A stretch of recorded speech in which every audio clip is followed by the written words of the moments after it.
So does your wife practice? Oh, sorry. Okay. Mine seems to be. Yeah, so He's an academic, thank you. Here in town?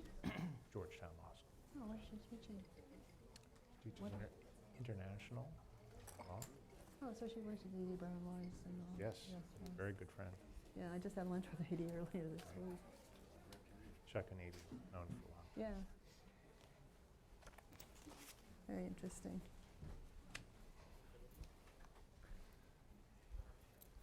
Good morning and welcome. I like your technique. The gentleman sitting on the front just sat there and was taking a photo of everyone. So, welcome. I'm Roger Mark D'Souza, and I direct our programs on global sustainability and resilience here at the Wilson Center. And I'm thrilled to see such a great turnout for today's event. I want to give a special shout out and recognition. We have a delegation of representatives of 26 individuals from Kyrgyzstan, Russia, and Kyrgyzstan who are in the audience, who are visiting Washington, D.C., and who are specifically working on environmental issues and how this is related to overall development priorities. So we have some simultaneous interpretation for these delegates here today. So we're very excited to have you with us, and welcome to the Wilson Center. Today, as I came into the office, I felt as if we were linking two Washingtons. And it feels like we're in Seattle a little bit with this lovely weather that we have today. But we are pleased to welcome you to this event that is organized together with the Henry M. Jackson Foundation. We have a long-standing collaboration with the Jackson Foundation. And I'm pleased to introduce John Hempelman, who is the president of the Jackson Foundation, who will give us some welcoming remarks. John?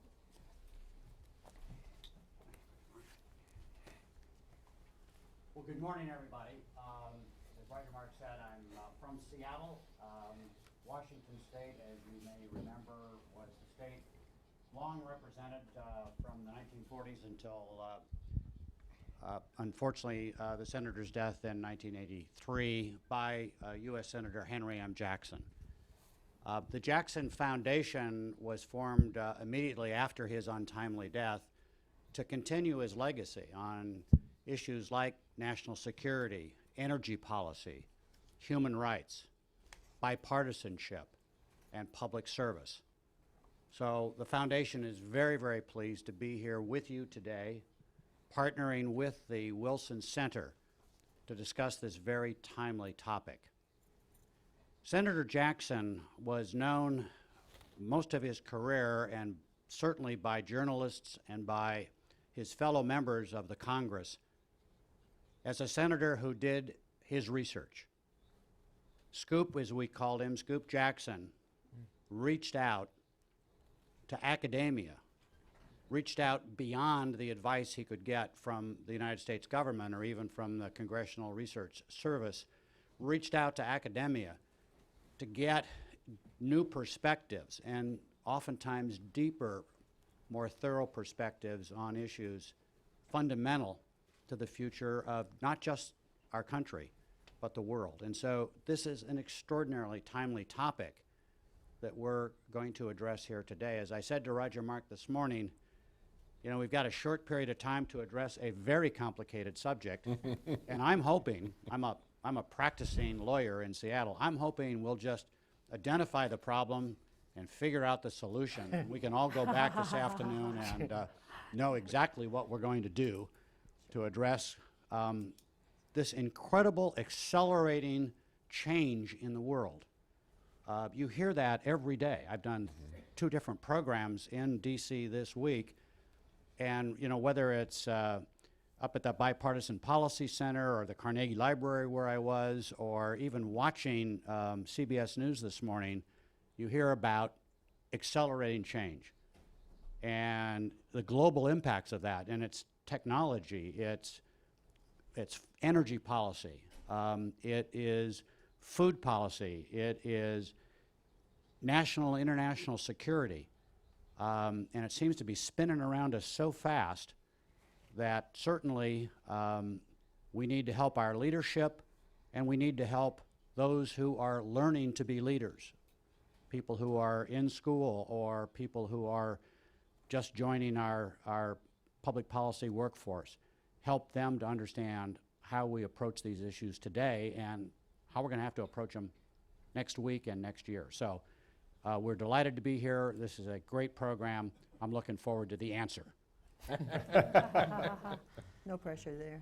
Great, thank you very much, John. So no pressure there, but I very much appreciate your comments around accelerated change, research, policy, and leadership. And I think the fact that we have both Scoop and the Woodrow Wilson together is important. I think when we think of both of these great men, we recognize that they believed in education, analysis, policy, practice, and looking at real ways to bring those worlds together. And I think when you look at the programming of the Jackson Foundation, it has a focus on international affairs, the environment, human rights, and public service. And these are the dimensions that these are the lens through which we are going to be examining the critical issues today. And these are important issues for us also here at the Wilson Center. Many of you are familiar with us. We're the living memorial to President Wilson, and our president and CEO, Jane Harmon, describes us as an intellectual candy shop where you don't get fat on spin. So we are going to be examining the set of issues in a very integrated manner, but looking at them without thinking about the spin element. What do we know in terms of the evidence and research? What are the practical implications of how these issues come together for policy and for practice on the ground? What are the obstacles? How can we break them down? And where are the opportunities? And what can we do in the next 5 to 10 years? How can we move and advance these issues forward, given the accelerating rate of change that John has alluded to? So really, this is really quite opportune.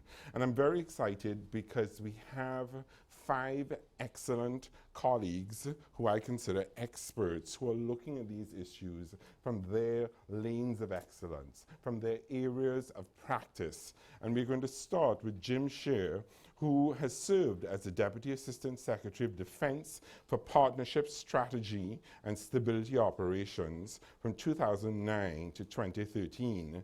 And he has led efforts to help foreign partners build effective and accountable security forces to reshape U.S. investments in stabilization missions post-Afghanistan, to navigate war-to-peace transitions, to prevent mass atrocities, and to provide life-saving aid to victims of natural disasters and complex emergencies. Wow, Jim, that's a lot that you've covered in your career. And Jim is going to be talking to us this morning about mega disasters and sort of our responses to these. And I'm really excited because Jim has a strong affiliation with the Wilson Center, currently serving as a global fellow with our Environmental Change and Security Program and our Africa program. So Jim, welcome. Thank you so much. And Are you going to come hear up? me? I'm. I think that we have the camera set up in that way. So Yes. if that works for you, It does. and then for our discussion, we Good. can come back here. And you Thank probably you. got a clicker there, I hope? We do. Excellent. Thank you.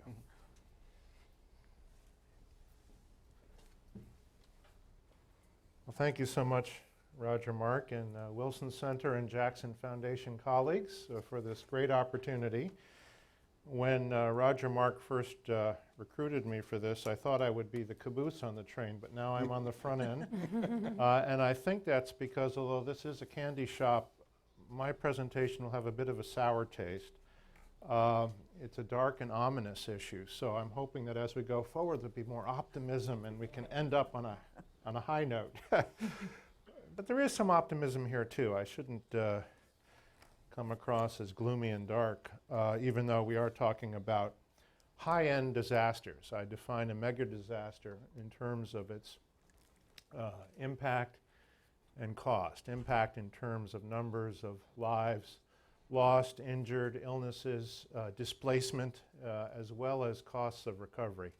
And all of us here who've tracked these issues, and a number of friends here I know are great experts in this area, can identify those types of events which have occurred in the last 10 years and which we will face definitely in the future, Nepal being the most recent event just in late April. That's actually a picture of the Krakatoa volcano, but not in 1883, by the way. This was 2012, I believe. One in 1883 was a major climate change event of that time. But volcanic instabilities are still there, especially in the Asia-Pacific region. So, I'll give you a quick snapshot of the issue in brief.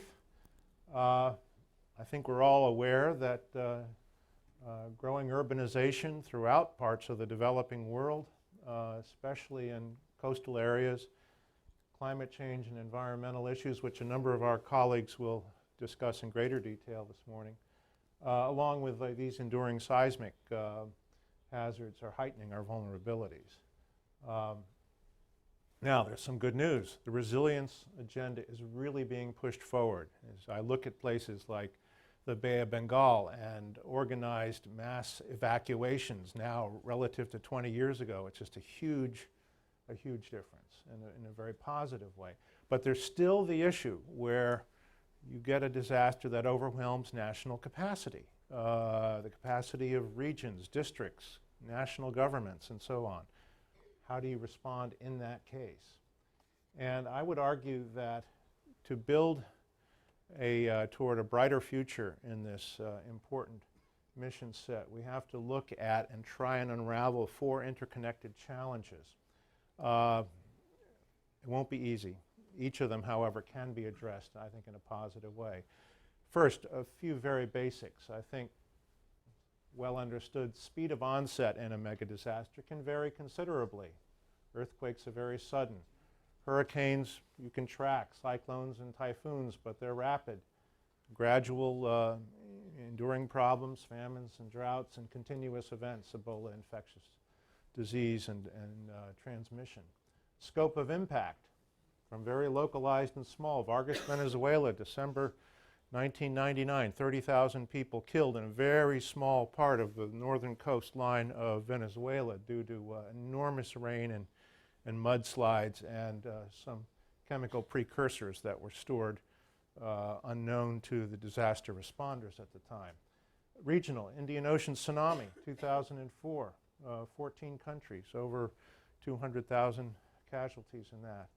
And Ebola, small in casualties, but a potential global reach. We were concerned about Texas. Parts of Europe were very concerned about global transmission. So it can vary widely. And not surprisingly, those people who live in some of the most disaster-riven countries have the strongest coping skills. If you've ever been to Port-au-Prince and driven with tap-tap drivers, you know what that reality is like for them.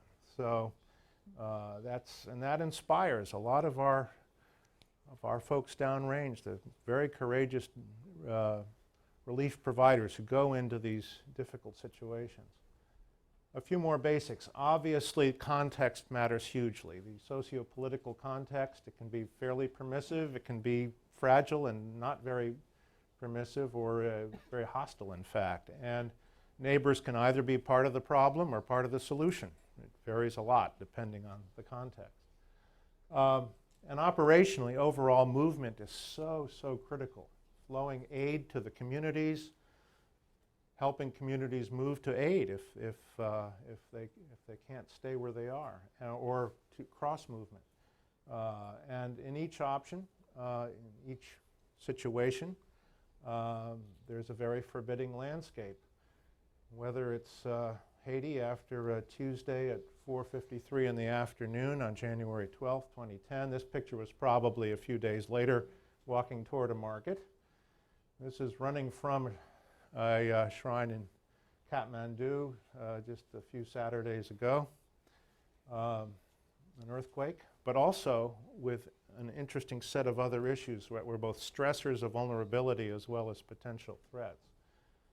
So let me quickly go through the 4 core challenges here. The multi-hazard challenge, or what some people call the all-hazard challenge, is a hugely significant one. Most recently seen in Japan, the nuclear reactor meltdown, Fukushima Daiichi, amidst the earthquake tsunami. Natural disasters are natural, but a lot of them have anthropogenic, man-made qualities. And hybrid hazards are there as well. For those of us who worked heavily on Haiti relief in 2010, hundreds of thousands of people in tent cities outside of Port-au-Prince. Hurricane season hits, anything over 2 inches of rain and 40-knot winds, and they're in trouble. And we had to prepare for and be ready to go in case there was that follow-on hazard. Mission synchronization. On the high end, it's more than just an issue of right-sizing the aid flow. You know, more tents, more food, more medicine. There are some very serious trade-offs that come in. If you're, for example, you've got to evacuate folks for medical reasons. You have to put in sheltering, including not just temporary shelters, but transitional shelters, engineering, and a security cover sometimes. And that can lead to very hard choices in terms of the sequencing in addition to the right sizing. And there are some mission impacts that are difficult.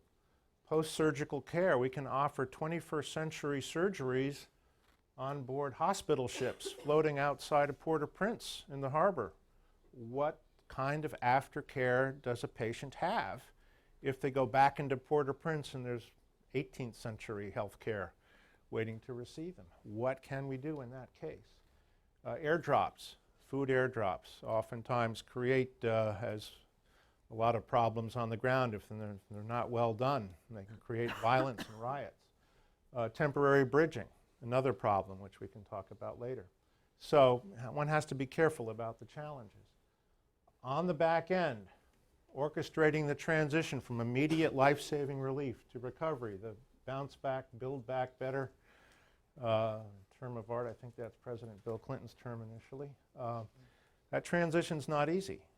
Some of you may have heard yesterday about the reports on the American Red Cross issues with building housing in Haiti, and I'm not in a position to comment on the reports on that, but I can tell you disputed land tenure in Haiti was a huge problem in building houses, and it continues to exist to this day. And that goes to my point about local disputes that existed prior to the disaster. They exist with the follow-on to the disaster, and that's a big challenge. And finally, the fourth issue I would say is civil-military collaboration. In high-end disasters, the military support will typically be requested. Year in, year out, for all U.S. foreign declared disasters, that might be 10%, 5 to 10% of the disasters. So there'll be boots on the ground or at sea or in the air. And it can work well if there's a mutually reinforcing division of labor. Sometimes that's not hard, that's not easy to achieve. Young soldier giving out some ready-to-eat food in Haiti. This picture came out, everyone in the Pentagon was hugely proud. The mom, I'm sure, was terrifically proud, okay? Some grimaces here in the Reagan building, okay? Why? This didn't actually work with the division of labor. Usually the military does the wholesale indirect delivery. Civilians do direct distribution. Secondly, the soldier probably didn't know what he was giving. He was ordered to do it, and he did it fine, but he wasn't sure what was probably in the package other than please provide it out. So that's an issue of expertise. And thirdly, if this family had been a Pashtun family in Kandahar, Afghanistan, and they had walked over the hill, they might have been shot by the Taliban for associating with the U.S. military. So there's a guilt by association problem, not in this particular venue, but in certain venues.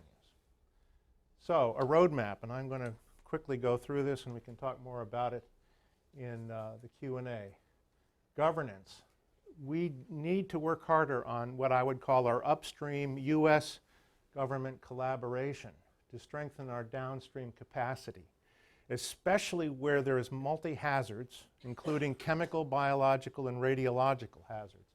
We need to have more memoranda of agreement. USAID is in the lead. They should stay in the lead, but there are challenges associated with working through a whole of government lens. Specifically on the, and this is, I'm sorry to be so instrumental here, but those of us who've worked as practitioners in Washington, we go for the toolbox, right? Funding streams, hugely important. In the humanitarian world, funding is all about symptoms, dealing with the immediate privations, the life-threatening conditions. But that's not curative in a sense. We don't use humanitarian assistance to fix tectonic plates that would cause earthquakes. We just simply deal with the results of earthquakes. The problem is if you shift gears and go into the chemical, radiological, biological area, most of the work has to be curative. You have to fix pipes at a broken nuclear reactor facility. And that creates legal issues, congressional oversight issues, and practical humanitarian funding issues. AID would argue, why should we be fixing a nuclear reactor in Japan when we should be feeding poor Somalis in the Horn of Africa, for example? So, also, along with this, those who are tasked with making the hard decisions on which path to go to also need to be responsible for the aid, the funding flows. Otherwise, you can come up with 100 bright ideas and not be financially responsible for any of them. And that creates a number of issues in terms of speed and efficiency. Internationally, we do have an out-of-sight, out-of-mind problem. High-end disasters typically do get funded. Lower-range disasters don't as much, and there needs to be a better approach to funding offsets because there can be a lot of out-of-mind, out-of-sight problems. And there is an NGO proliferation problem. The number of shelter providers in Haiti was 400 to 500, I think, at the time. That has to be addressed. I would not say specifically through certification standards, but through access prioritization, which we can discuss later. Okay, at the field level, 2 points of analytic issues here. Assessing choke points in advance. How do we get in? We actually did this several years ago in Kathmandu, Nepal. We knew the airport was too small. And we worked hard also on finding open areas for human displacement. That was an important step forward. I think it's helped in this case, but it's clearly a problem. International organizations need better field capacity in some cases. I would say WHO in terms of the Ebola outbreak. Regional partnerships among countries within a region as well as with the private sector. And PPPs, public-private partnerships, are very important. We can discuss more later on that. Blended expertise, civil, military. Track the mission, understand what the mission is, who's doing it. Air traffic control in Haiti.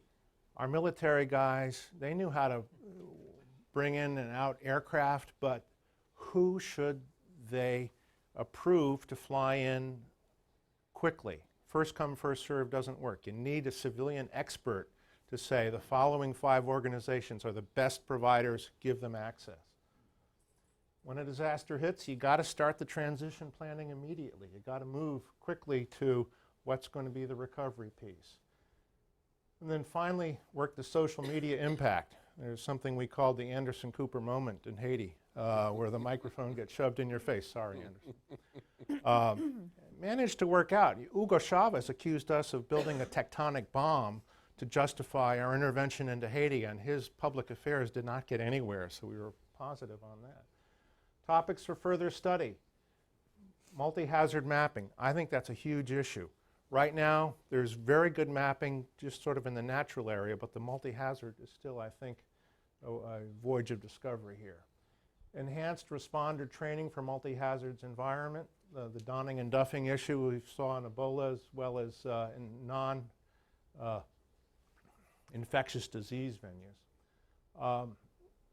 Civil military partnering, I think is going to become more important, especially as the U.S. has more and more readiness problems with respect to its overseas deployments. Crowdsourcing and digital humanitarian action. Very interesting, and we can discuss that too in terms of what crowdsourcing can do, especially for search and rescue. Got to deal with the false positives issue, but if you can do that, it could be very big. Long-term human displacement, the Dadaab refugee camp in eastern Kenya, case in point. And then finally, new public-private partnerships. Closing quotes. Tim Geithner had it right. We're in different boats in the same storm. And Churchill's quote on money. So I will leave it at that. Thank you so much.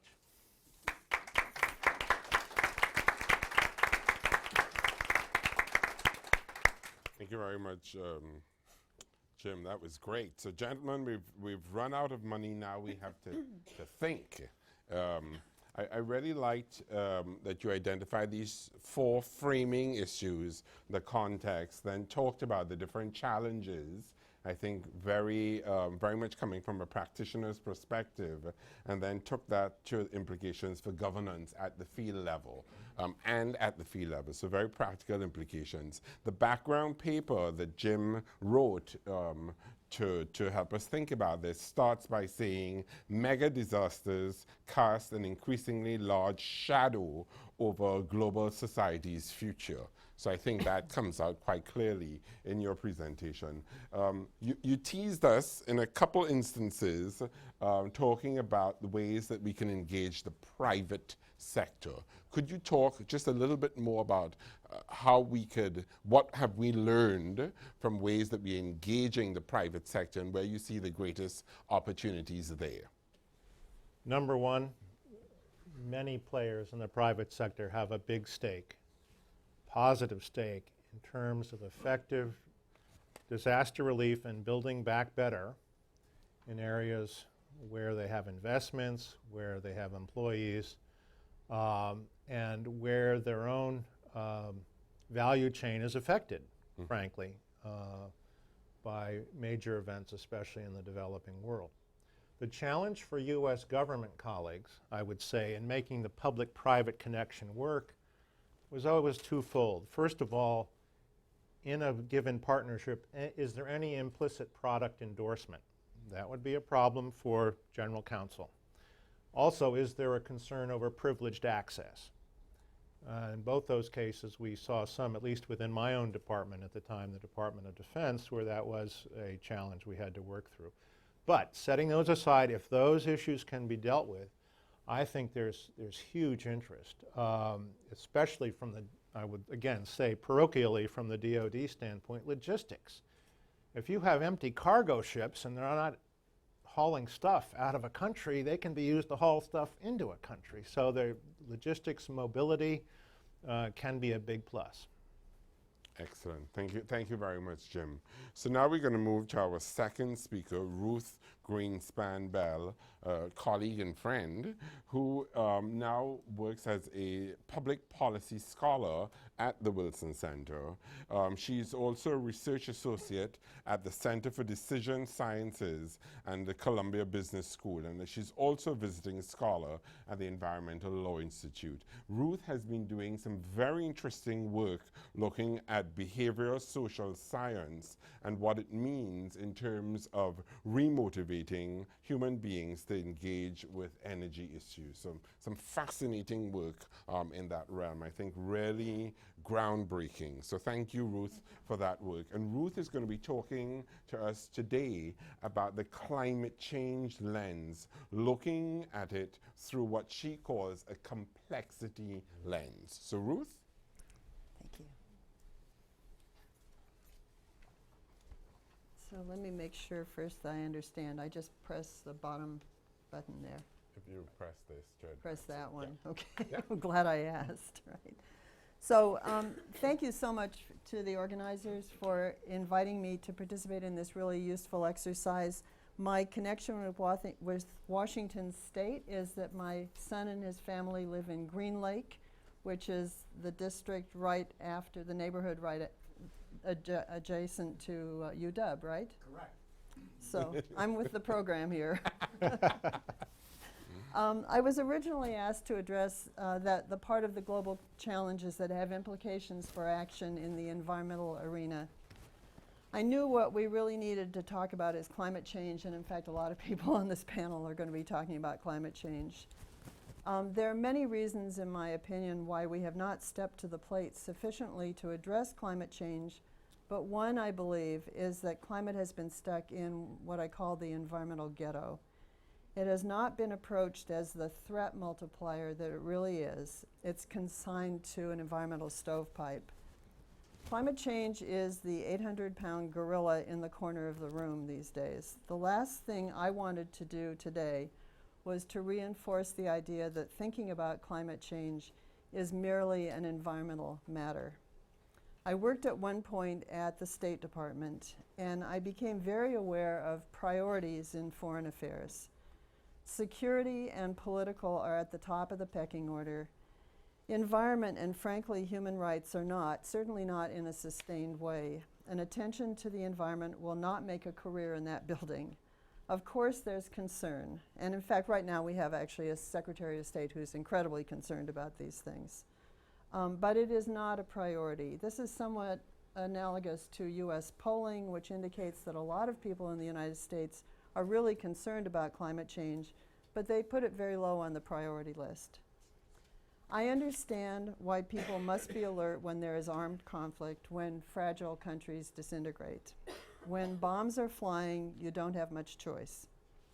But what humans seem to have a hard time to do is taking the actions to avoid those conflagrations. To do that often requires us to address root causes. We have to think about the droughts that cause migrations and the consequences. The movement of people, in turn, puts pressures on neighboring populations. Sometimes these are populations who had grudges or ethnic differences or disputes between them. Climate change is increasingly pushing those root causes to be even more unsettling and dangerous than usual. So look at Darfur, for example. Drought, desertification, and population growth came together. There was a sharp decline in food production, and then there was a widespread famine, and we know the result of that.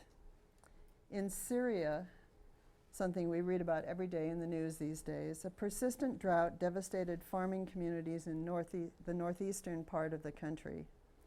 More than 1 million people were affected since 2008. Lots of these people were forced to move into urban slums. The government didn't do much for them. They became angry and disaffected. Look, of course, we've had a hard time getting on top of root causes long before there was climate change, and that is the point I'm trying to make today. Climate change will continue to make every other issue more difficult. Disease, food security, poverty, conflict, and our own security and safety.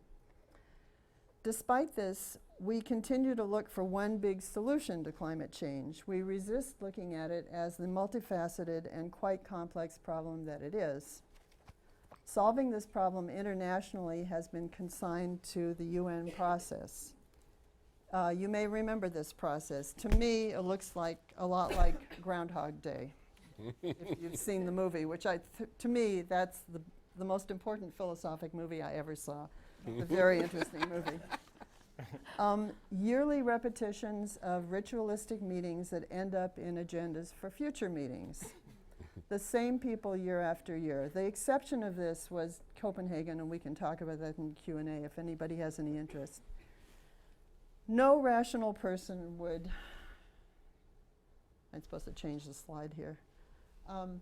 No rational person would put her entire retirement savings into a single stock. But that's what we're doing, embedding everything on the UNFCCC process. We have consigned this to the environmental community to solve, and we have signed on to solving everything in one big comprehensive agreement. We persist in looking to single solutions for this problem, which actually has tentacles in every challenge faced by humankind. I think I'm supposed to go to the next one here. Part of thinking of this as merely an environmental problem is that we just think we need to fix that single problem. We consign the fixing of the problem to a particular group of society, experts in the environment. But now we have, with all the carbon that we've thrown into the atmosphere, we have pushed so hard on one part of this closed system Earth that we have to start thinking about this in a more complicated way. Warming to this level changes everything. The effects are knock-on. It causes other events or situations, but not directly and not predictably. Remember, there's really no precedent in human history for what we're going through right now. In the most simple example of knock-on, if one or two trains run late, it has a knock-on effect on the entire rail system. So warming pushes weather systems around. Sometimes we have too much water, sometimes not enough. Seasons start and end at different times. Birds and bees, everything we depend on, insects, to, for example, grow food, are disturbed in their natural cycle. It makes it harder for them to do their jobs, and they're doing a job for us. And humans are more dependent on nature than we would like to think. Changes in the Earth system cause social changes. So let's just look at the California drought. Agricultural giant California, the producer of almost half of domestically grown fruit, nuts, and vegetables, is hit by a severe drought. This is exacerbated by record warmth, which keeps the drought conditions locked into place. The farmers' efforts to compensate for the lack of water from the skies by aggressively pumping groundwater cause further, possibly irreparable damage. Wells are depleted, and these are not easy things to recharge. But less predictably, the pressure causes surface roads to buckle and bridges to crack, which is actually what's happening in California right now. Increases in the cost of food are felt locally, nationally, and even globally. The pressures on California farmers, whether they can stay in their professions, what will happen to their communities and their families, is not confined to them alone. The state has a significant food processing industry dependent on what agriculture produces. And farming communities support surrounding service industries. Each of these jobs becomes vulnerable. I won't even begin to guess about the psychological aspects. There are parts of California where farming is intergenerational, and having your livelihood taken away plus your way of life substantially changed, if not endangered, is hugely demoralizing. So these are the kinds of knock-on effects I'm talking about. Similar examples can be constructed for superstorms and for rising sea levels. The point is, we cannot think about this in isolation. This brings me to solutions and recommendations. I'm going to talk about where we need to go, and I actually think we are starting to go there. We just need to be more explicit and more aggressive. To get a better handle on this challenge, we must align the policy tools with the problem. We must consider climate change as the threat multiplier that it is, and we must engage the best people and give climate the attention it deserves. So how does this work internationally? The recommendations I would make build on work I did a few years ago with Barry Bleckman, a weapons expert. We considered lessons from the weapons negotiations. I can speak in more detail on this in the Q&A if it's of interest. The bottom line is that in the weapons world, progress was made when issues were broken out and resolved, even when particular agreements didn't solve everything. So the slide says it all. In the weapons regime, there were 2 decades of talk in the UN, but when they were able to successfully tackle atmospheric testing, a different line of sight came into view. The motivation to do this and stop the talking was the Cuban Missile Crisis and the recognition that bad things definitely could happen. What followed was a more flexible and opportunistic process. It hasn't entirely eliminated nuclear weapons, as people hoped, and I want to be very clear about that, but it has thus far limited their spread, and that is a major, major achievement. And in bilateral agreements with the Soviet Union, now Russia, the stockpile of nuclear weapons has been substantially reduced. So I won't tease out for you here, the implications for how you would negotiate climate, but they're pretty obvious, you know. Who are the two biggest emitters or the handful of biggest emitters? Why aren't they just separately dealing with that issue? Do we really need 196 parties to deal with that issue, for example? The threat multiplier frame allows us to see and to act on the interconnectedness that I discussed earlier. And if we were to do this, maybe we could finally lift climate out of the environmental ghetto. We could bring more people into problem solving and maybe working on it as a team effort that recognizes the depth and the complexity of the challenge. And finally, and related, let's face up to calling climate change an issue of human survival, which it is. In fact, let's give it a lot of names, reflecting the many ways it impacts our lives, and of sorting out how we deal with its many impacts. The Defense Department doesn't mention climate that much, but they're very, very interested in improving their fuel efficiency for very practical reasons. If they can do that, they're making a big dent in a common problem, for example. And in terms of diplomacy, why aren't we assigning the current version of Richard Holbrooke to this matter? Why aren't we using tools we know exist, like shuttle diplomacy, to address the urgency of climate change? Why are we just going through this yearly ritual? You're never supposed to read slides, but I'm going to read this one to you. Arms control started with a similar fuzzy feeling, largely promoted by do-gooders. Today, arms control is a testosterone issue at the core of foreign policy, not at the periphery. I actually think that breaking things out and starting to see more opportunities is the direction we're going. If you look at what the administration is doing, the agreement with China, the group of 30 countries and NGOs that are working on short-term forcers like black carbon, et cetera. There are a bunch of examples where I think this is really where it's going, but I think we really need to accelerate that process. If you're interested in doing further reading about this, there's the bibliography. Thank you so much for your time and attention. Oh. Don't forget your mic. Don't want to forget that. Thank you very much, Ruth. As I think of your presentation, I sort of see certain key points that you made from this very interesting framing of an environmental ghetto and what that means, this sort of marginalization through an environmental ghetto. I think I will never look at Groundhog Day, the film, in the same way again. I will always associate it with the UNFCCC process. So thank you for that framing. Your point on knock-on effects, you gave us some really good examples to explain what you mean by that.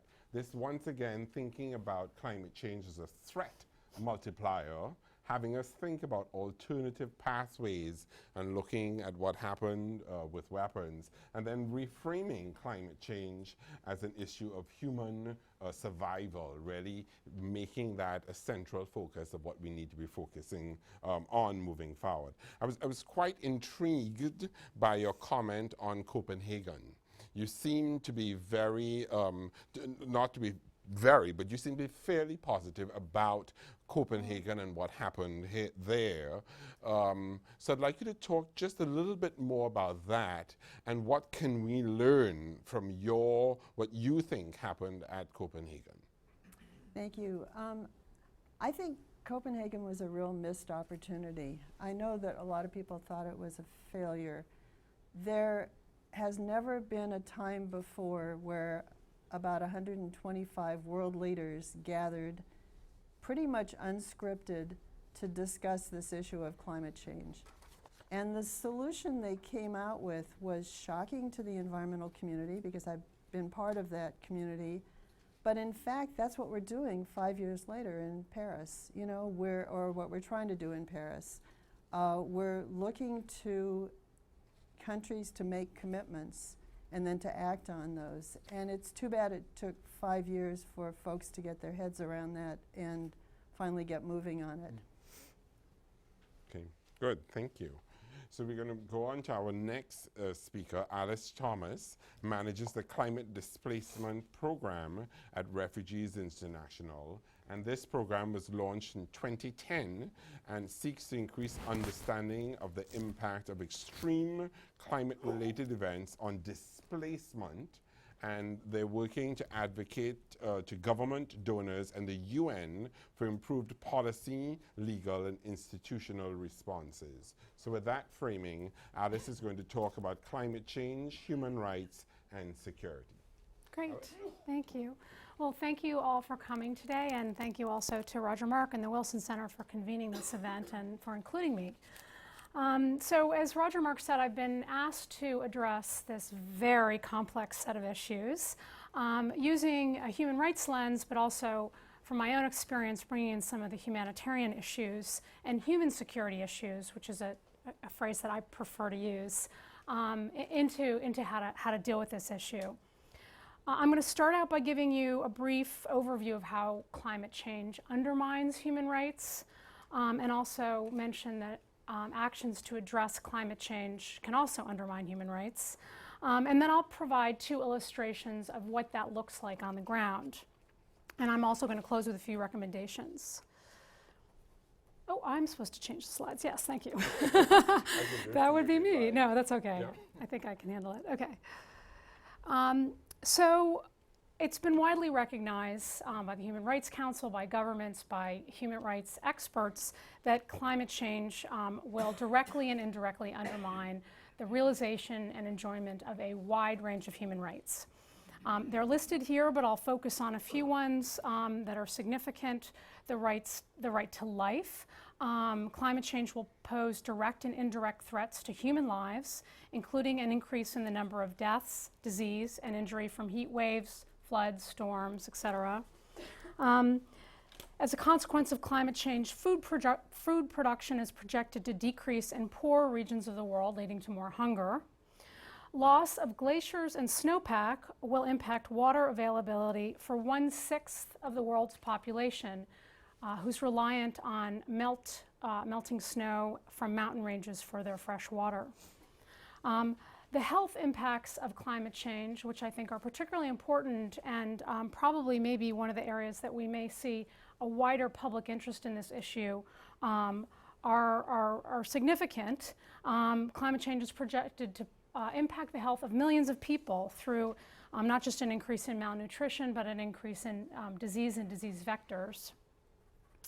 The right to adequate housing. Climate change is going to affect the right to housing in many ways. Sea level rise, storm surges, flooding will have the direct impact on millions of people who live in settlements in low-lying coastal areas and in mega deltas. And in fact, in the Arctic region and in some low-lying island countries, we're already seeing people that, because of these causes, need to relocate and are relocating. And finally, climate change underwrites the right to self-determination. Sea level rise and extreme weather events are threatening the habitability and, in the longer term, the very existence of many low-lying island countries that are between 3 and 9 feet above sea level. This is obviously the issue of the quote-unquote climate refugees that we hear about all the time. It's probably one of the most profound human rights impacts of climate change, and one for which there is currently no solution.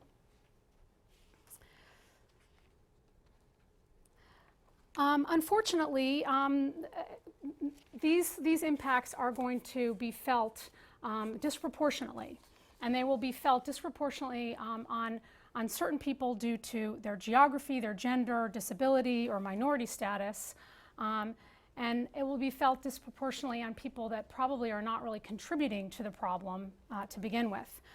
Here are some of the groups that will be particularly impacted. I just want to focus on women and children in the time I have.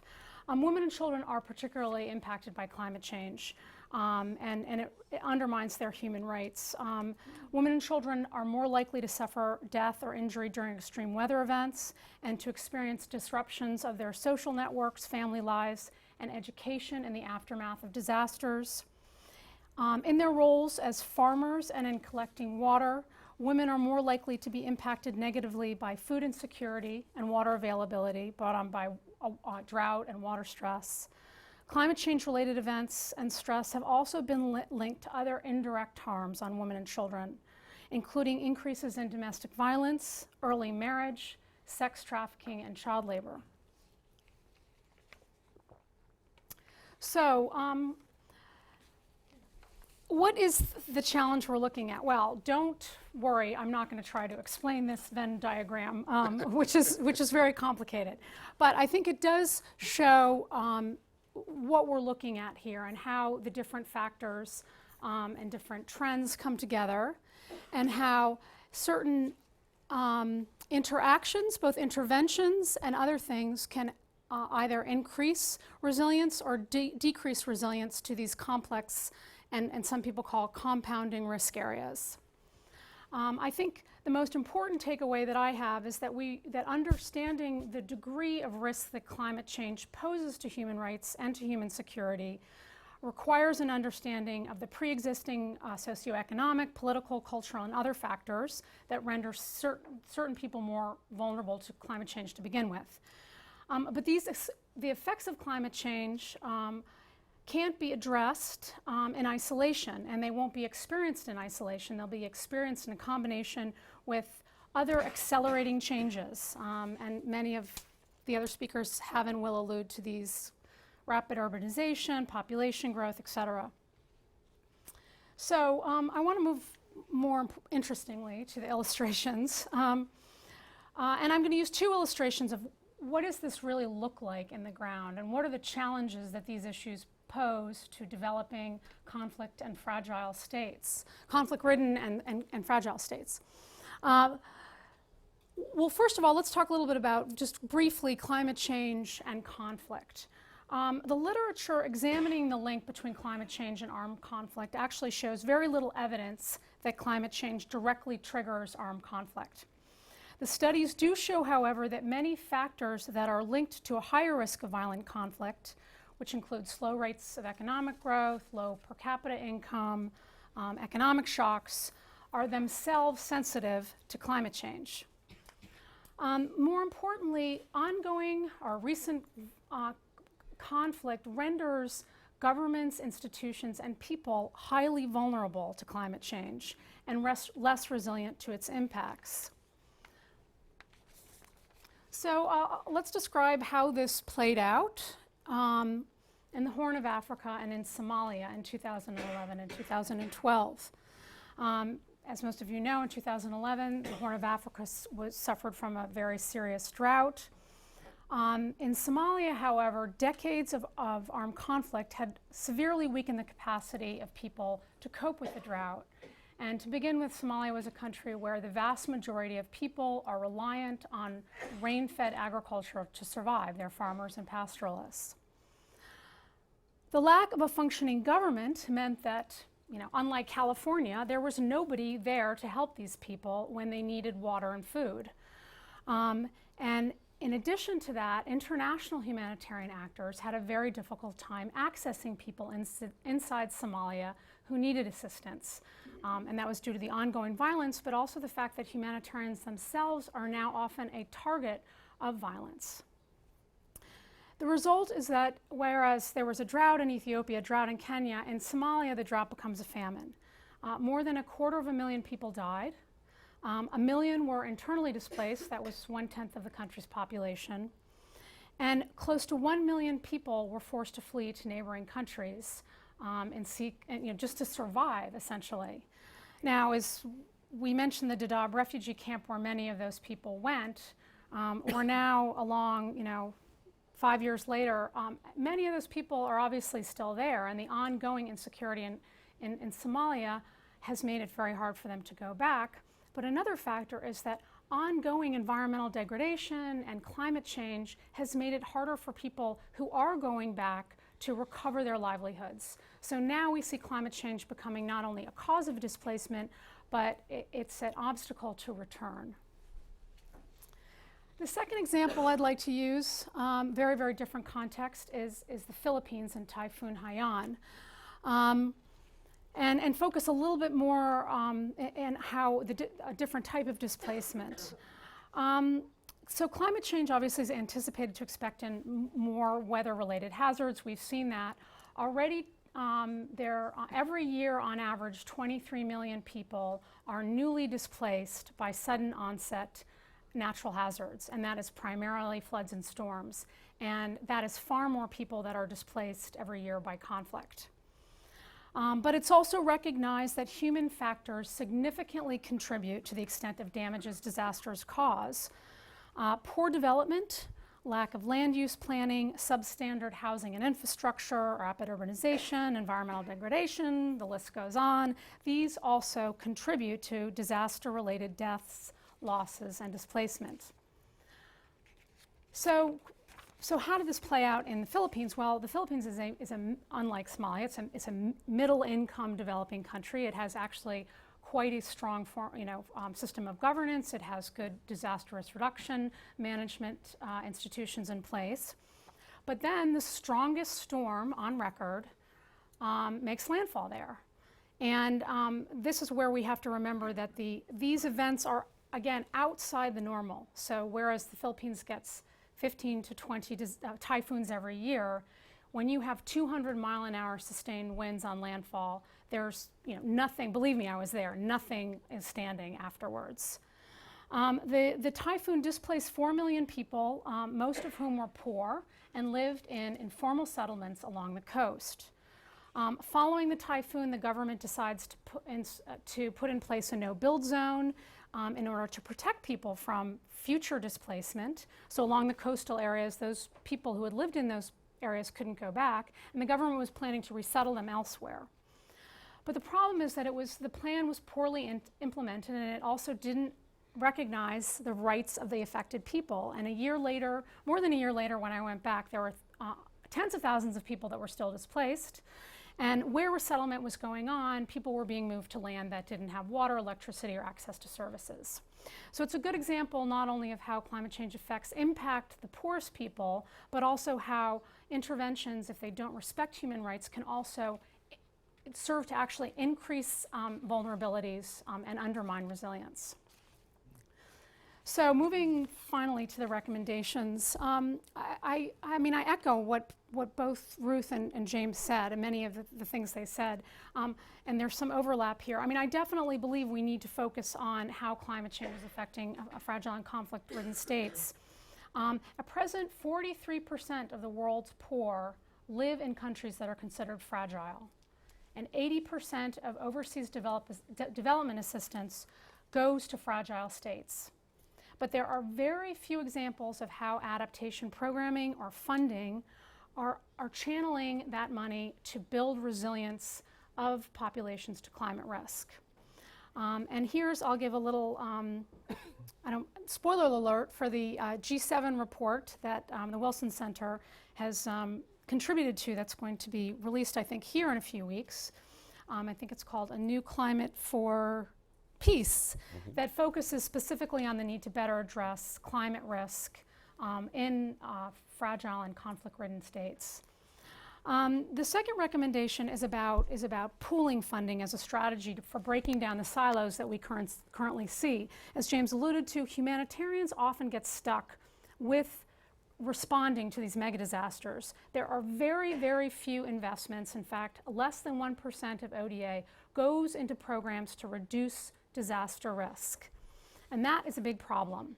And there's no way that even if the developing countries meet their obligations in the short and the long term to build up climate change adaptation funding, there's no way that's going to be enough money to address these complexities. So we need to look for ways to pool funding and to mainstream these issues across all the sectors. I want to give one example. The good news is that the new Sendai framework for disaster risk reduction, sorry if I'm using a talking about something people don't know about, but the new sort of global framework for addressing disaster risk reduction was recently agreed to in Japan. And it grounds disasters firmly in a development context, rather than making them about the response to humanitarian disasters. Unfortunately, the framework didn't achieve a strong commitment from countries or donors to funding DRR. However, there's an upcoming conference, Financing for Development, in Addis in July, and that is an opportunity for donors and governments to commit to increasing the amount of ODA that goes into reducing disaster risk and building climate resilience. Lastly, I think the examples I gave explain how important it is to ensure that adaptation funding is channeled in a way that takes advantage of an opportunity to build human rights.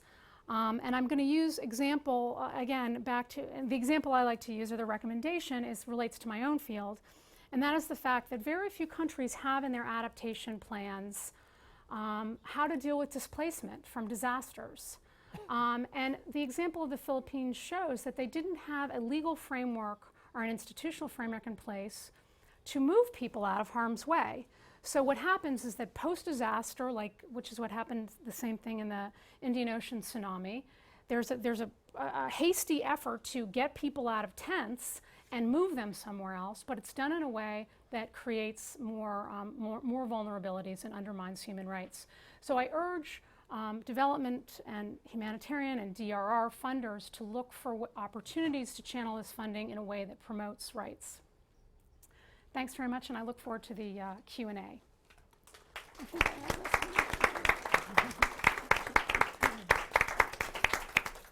Thank you very much, Alice. It was really good to see this position in a rights context and moving the discussion not only on to just looking at rights, but looking at human security overall. I very much appreciated what you had to say about the disproportional impact. Very interesting when you talk about the ways that it affects women in particular, and how that is tied to compounding risk areas and what that means for human rights and security. I think two compelling examples from Somalia and the Philippines, making the link to conflict and recognizing that climate change can both be a cause of displacement, but making it difficult for people to return. And I think in the context of the Philippines, making the case that what happened was so outside the norm, and we have the best laid plans, but it gets the implementation and what it means. And ultimately, having us think about resilience, pooling funding, and how to reduce risk. So I'd like to ask you somewhat of a selfish question. Okay. As you know, I am from a small island developing state, and when I talk to donors and others about this issue from the perspective of someone who coming from a small island developing state, they very often say what you just said. And you said, in looking at low-lying islands and climate refugees from SIDS, there's currently no solution. And they very often say to me, it's a lost case, there's no solution, let's move on. It does not matter, and we can't deal with it. So my question to you is, when you look at your presentation and the set of issues that you're looking at, why is it important for us to look at what's happening with small island developing states, climate change and displacement? And is it really that hopeless? Well, I mean, it was an eye-opener for me when I first started this position looking. I come from an environmental background, but looking at human impacts, to go to the first conference I went on, with Pacific Islands about this issue. And I had heard a lot about climate refugees. There was an expert panel that looked much like this panel, and people were talking about, well, we need a new convention, or we need to amend the Refugees Convention, or we need a new protocol to the Climate Change Convention to deal with this issue of people that will be permanently displaced by climate change. And I'll never forget, a man from the Solomon Islands stood up and he said, I do not accept what you're talking about. I do not accept what will be the biggest failure of the international community to address my right to my identity. I am who, I am where I live, And you can't take me off my land and talk about putting me somewhere else. That's depriving me of my identity. And that really undermines how complex this issue is, because whereas the international community driven by Western states was thinking about, well, let's just move people to Australia or New Zealand, and there is, for people from those states, this idea that we're going to find some quick fix that way is not acceptable. So first thing, obviously, we have to address the challenge. Complicating that, of course, is the fact that many of these islands have compounding problems: overpopulation, poor water management, et cetera. So it's not just the risk of sea level rise and storm surge, they're seeing compounding risks. So there needs to be, again, a much more sort of complex approach on how to respond to those challenges. Great. Thank you. We're going to move on to our next speaker, Karen Fisher, who is a senior writer for the Chronicle of Higher Education. And she covers a lot of really interesting topics around the business of international education, globalization of higher education, looking at competition for foreign students, activities by American colleges overseas, policies and programs that affect universities' international efforts, and the internationalization of the college experience. So having two sons myself who are in college, who are, I hope, are plugged in internationally, I'm really looking forward to what you have to say. Karen?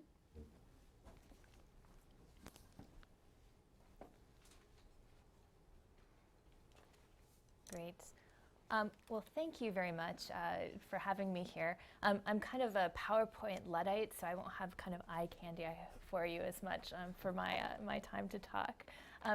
As Roger Mark alluded to, I cover kind of the breadth and depth of international education and global trends in higher education.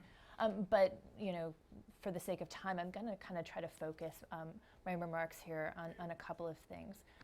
The first thing I want to talk about is kind of the reemergence of sort of educational diplomacy, of education as having a role in diplomatic and national security conversations.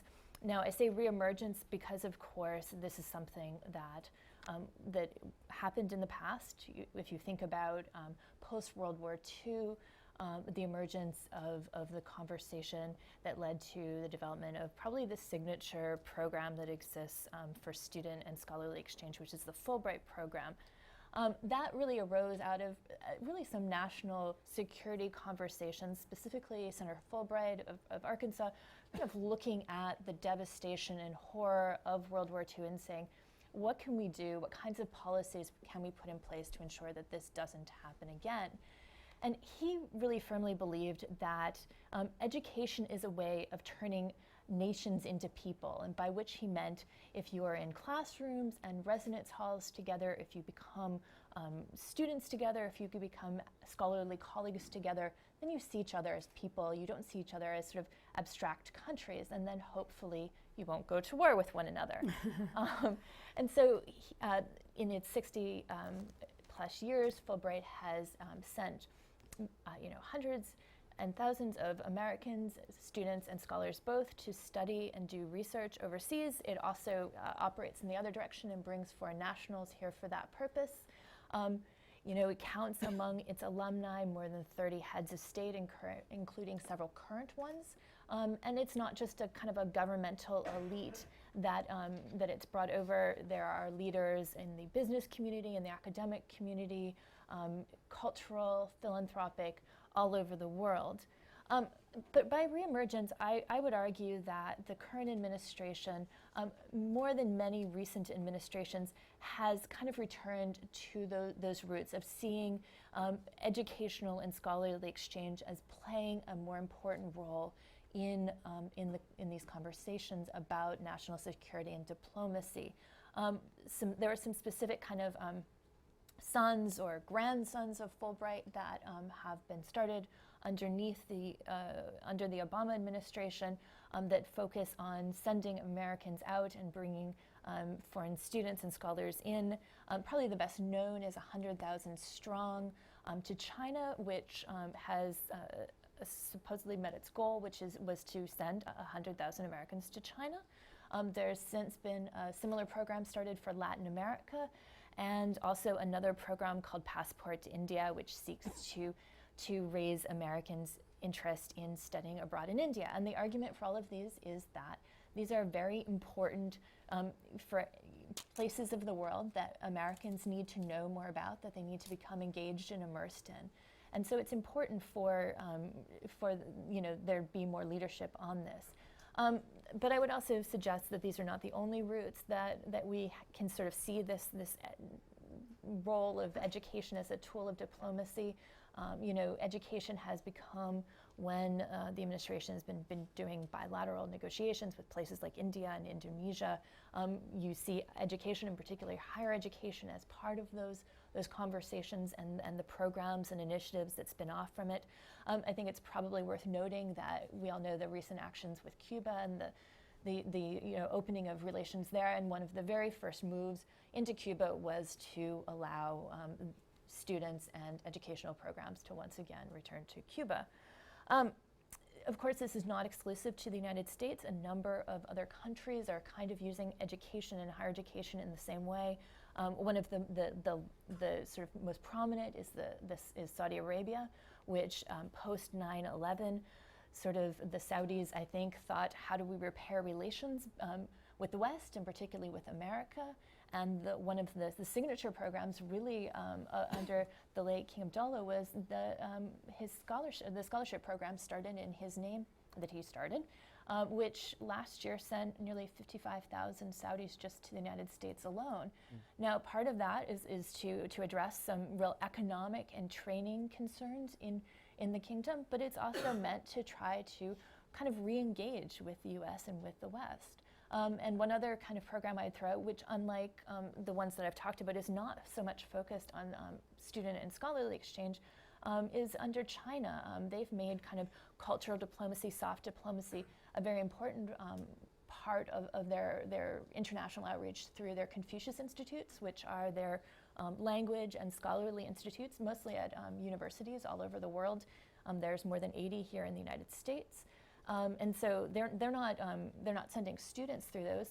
The 250,000 Chinese students who come here mostly pay their own way, but they're another kind of method or mode of educational outreach.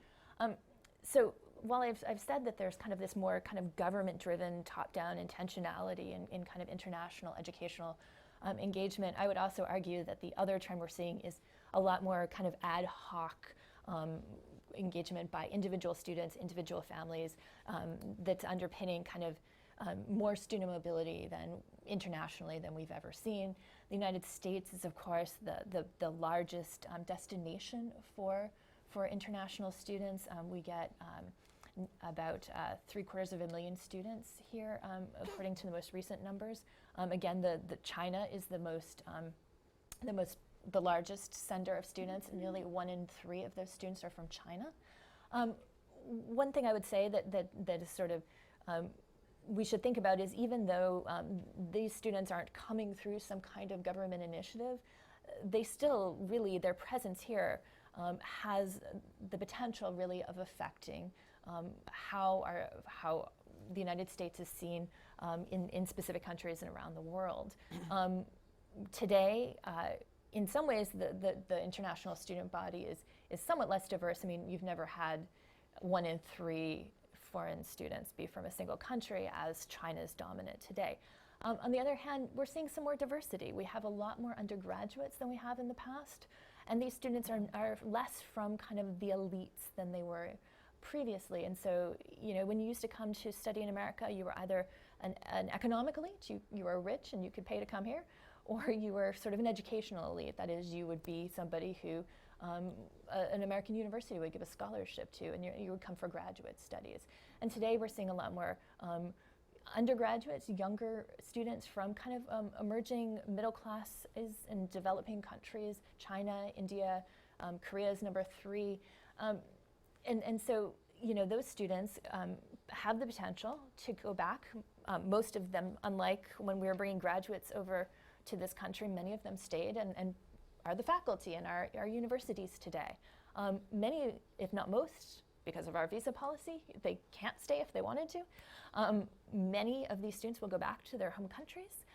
They will themselves probably have had a different experience of America, and they will also presumably affect kind of the circle around them, their family, their friends, who also may then see the United States in a different light. That's sort of the rosy picture. I mean, the potentially negative picture is that sort of Fulbrightian idea of, you know, if you just experience America, you'll love America. There's some suggestion that maybe that's not holding true anymore.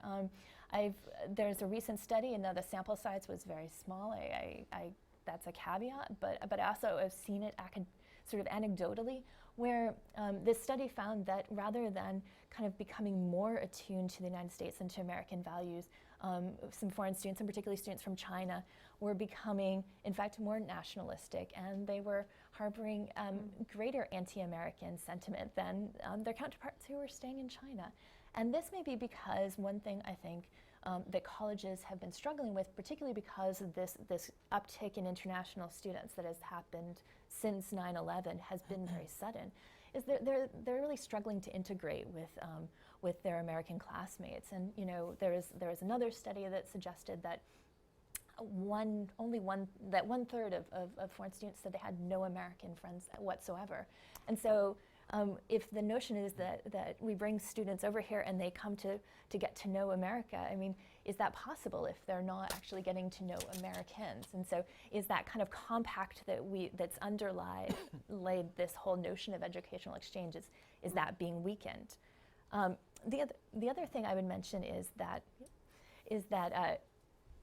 you know, when I started talking about Fulbright, that is a dual, that goes both ways. And while the number of students from abroad coming into this country has been, with the exception of the downturn right after September 11th, been on a pretty steady incline, that's not been the case for outbound mobility. While in raw numbers, more Americans study overseas today, as a percentage of the college-age population, it's not really increasing. And what's more, we all know that today's students are a much more diverse group of students. They are more first generation, they're more low income, they're more from non-traditional, more non-traditional age students, and more of them are from minority backgrounds. And I always say to people, like, you should not have me come talk to you about study abroad, because I am the biggest cliche. I'm a white woman who went to a liberal arts college who studied in Europe. And you know, what we really struggle to do is to get minority students, to get low-income students to go abroad. They're vastly underrepresented, and to get students, as some of these initiatives that I mentioned earlier, to get them to go to more diverse countries, to countries that are going to be kind of critical geopolitical players. They are now, and they certainly will be even increasingly more in the future. To get them to go to those places is really a challenge. And you know, if only you know, it's less than 10% of undergraduates who go overseas, and if they are increasingly elite, what does that say? Are we developing kind of global haves and have-nots within American universities? And what does it say that if people from outside the U.S. know more than people who live here and graduate from American universities? So just very briefly, what does this mean? What can we do? So I started off by talking about the Obama administration, but we're all here in Washington, D.C., and we know that the clock is ticking on this administration. So I think one of the real questions out there is how sustainable will the current efforts be, and what will it mean if the succeeding administration, under whomever that may be, what does it mean if that administration is not giving these issues a little bit more of a bully pulpit than they have in the past? And while I would say that, you know, we see, you know, Hillary Clinton when she was Secretary of State, John Kerry, the President and the First Lady talking about things like study abroad and academic exchange. That's all great, but the fact is these programs, these signature programs that I mentioned, by and large get by on the private sector and philanthropic donations. They're not a line item in the budget to send students to China. That's something that's really reliant on the private sector. So that suggests a real possibility for the private sector, but it also, you know, on a broader governmental sense, raises questions about sustainability. So that's a potential for the private sector and for corporations and philanthropic involvement. And then finally, maybe just talk really briefly about colleges. I mean, this is, I think, a dilemma a little bit for colleges because on one hand, American higher education kind of prides itself and has always been very, self-governing. We don't have a Ministry of Higher Education in this country, and so I think on one hand, people within colleges really welcome the attention that has been more recently placed on education and international education in particular. On the other hand, they're a little leery of top-down initiatives, and so there has to probably be more dialogue between institutions and other partners about the direction that this goes. And then lastly, I think colleges have a real role to play if we are going to expand the international experiences of American students, and if we are going to make foreign students, the fact that they're here, they were going to realize their potential more. And so I think one thing that's going to need to happen is for colleges, which have been kind of reacting a lot, particularly to these waves of foreign students that have been coming in here, they're going to need to become perhaps more intentional, more strategic, more thoughtful about their strategies. So thanks very much. I appreciate the time.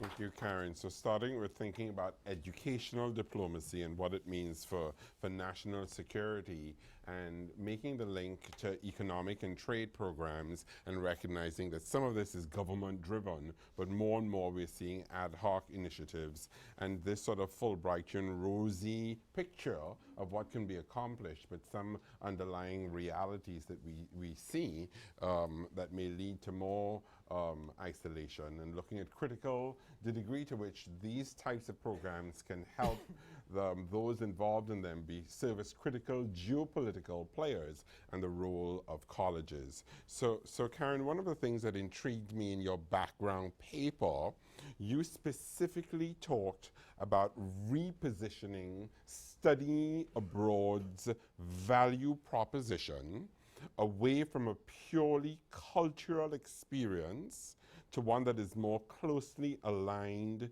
with students' studies and future employment. Could you talk a little bit more about that, sort of how you see study abroad fitting into this context and enhancing our workforce development of young Americans graduating out of college? Sure. I mean, I think study abroad has typically been talked about as, you go to Italy and you immerse yourself and you get this cultural experience.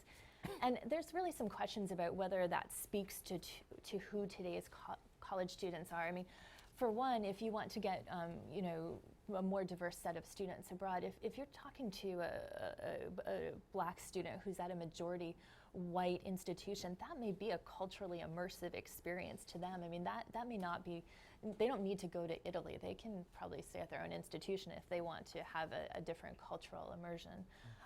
But also, if you're a first generation student, and you're scraping by to come to college, the notion that you're going to get a cultural experience doesn't perhaps make a lot of sense. Whereas if you can sort of think about the way that that this will feed in both to your academic career and your workplace career, then it may seem like a better value proposition.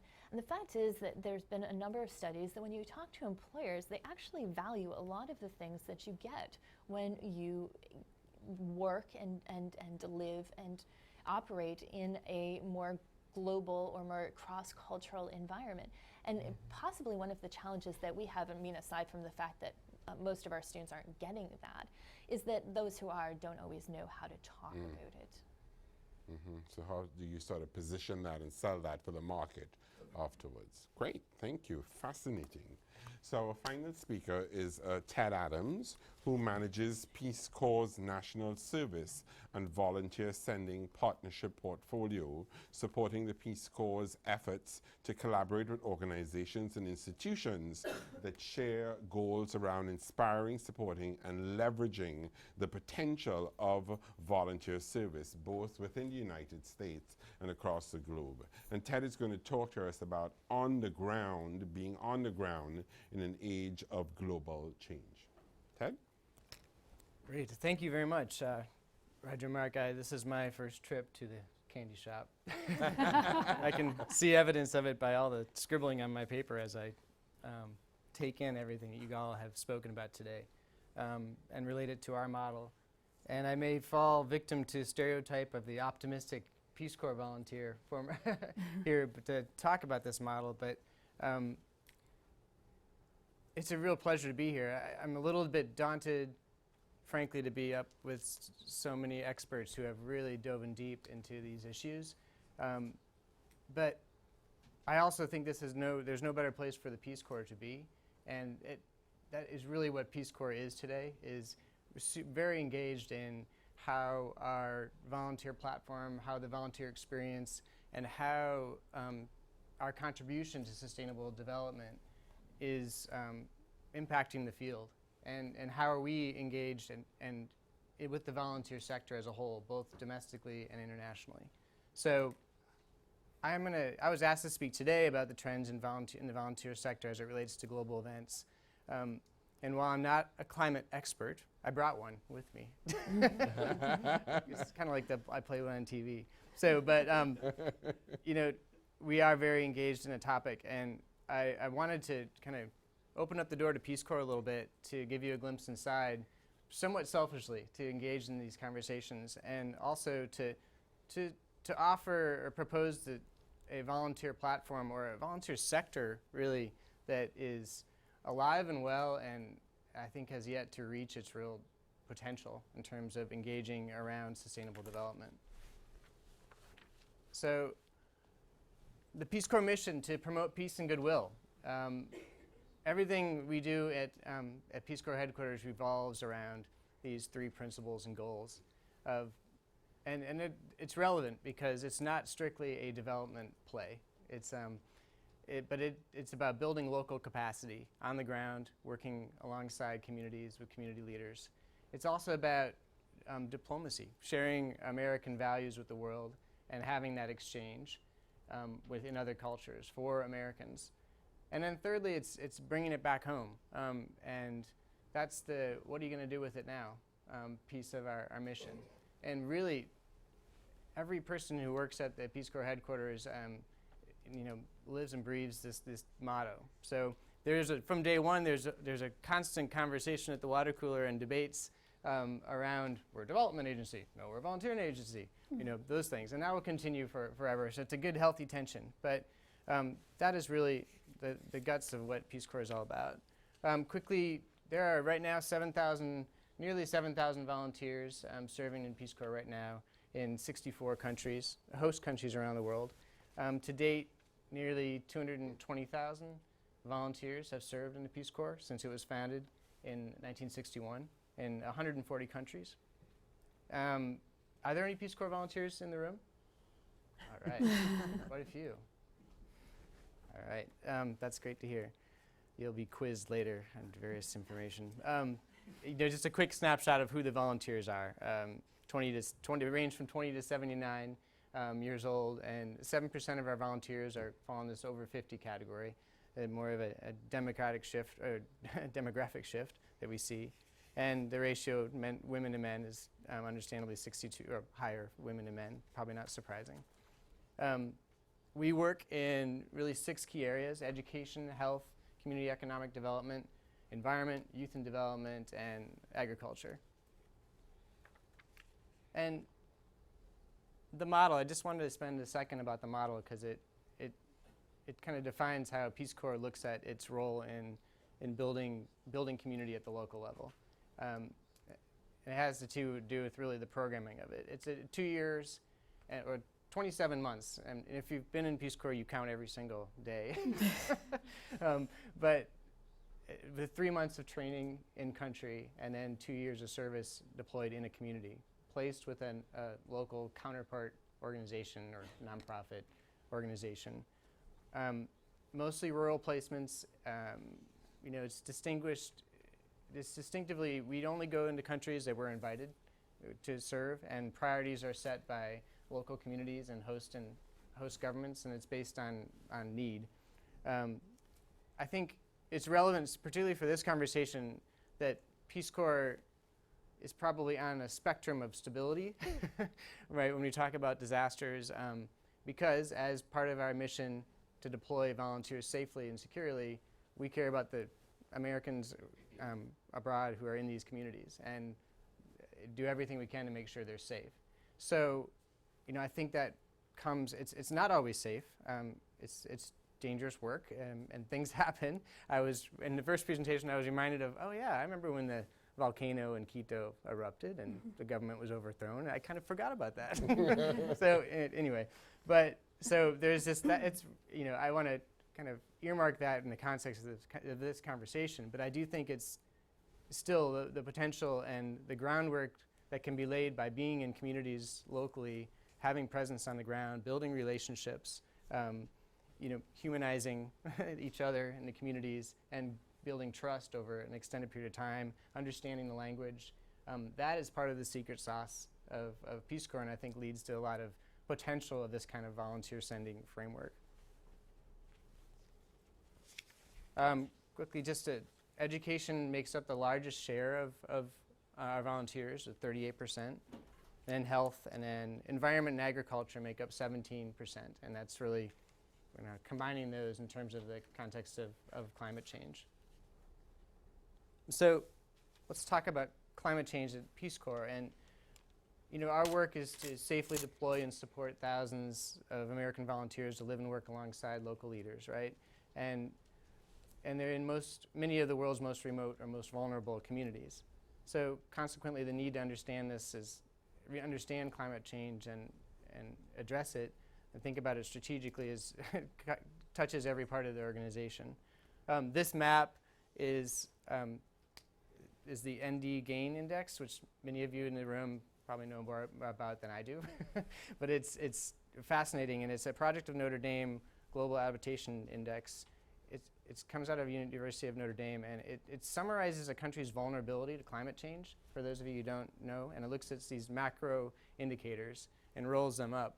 And there's lots of ways you can slice and dice this, but we overlaid where we have volunteers with this one version of their mapping. And if you look at Africa, that's the most vulnerable region in terms of this, the criteria selected, and 45% of Peace Corps volunteers are in Africa.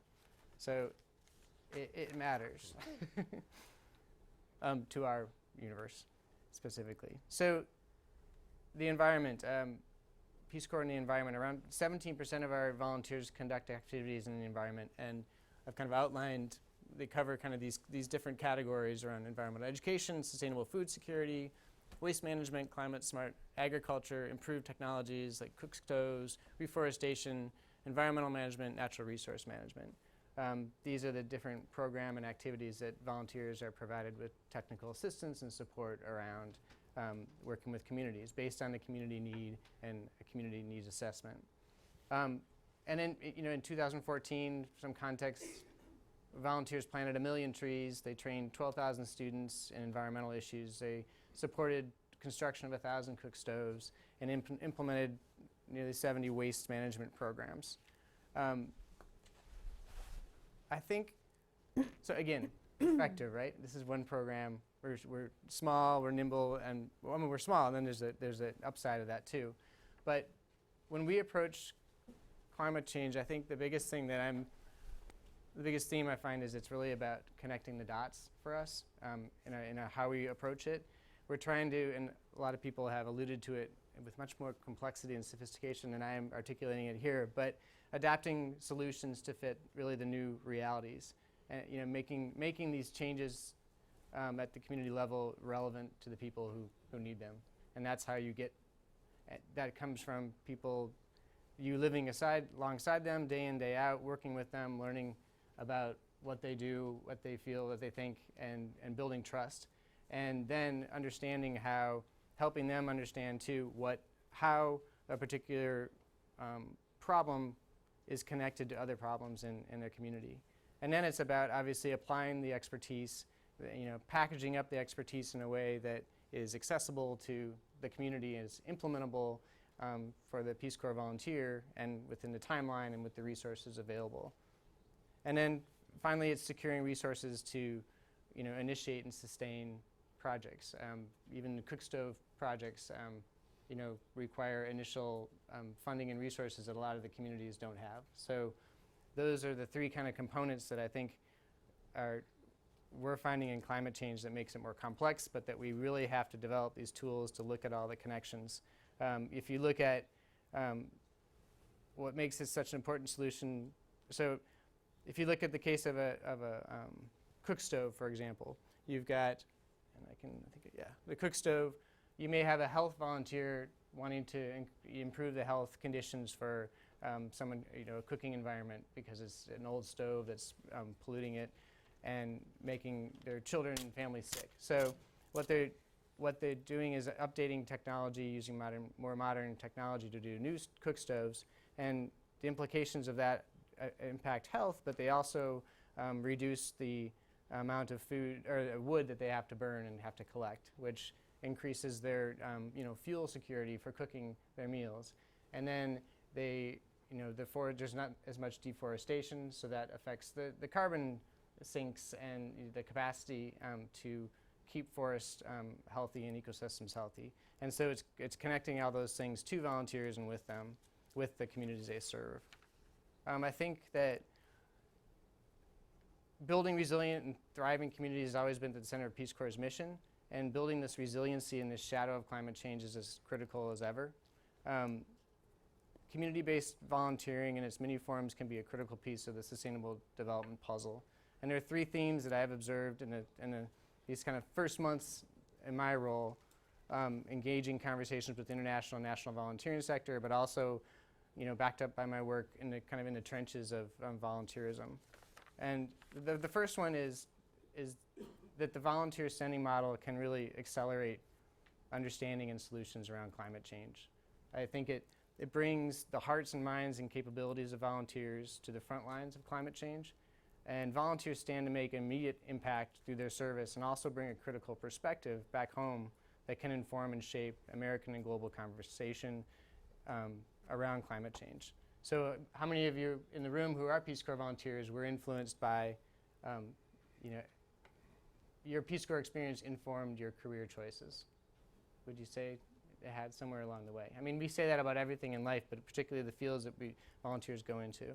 The second thing is investing in the volunteer capacity of the world's most vulnerable countries will be part of any sustainable development solution.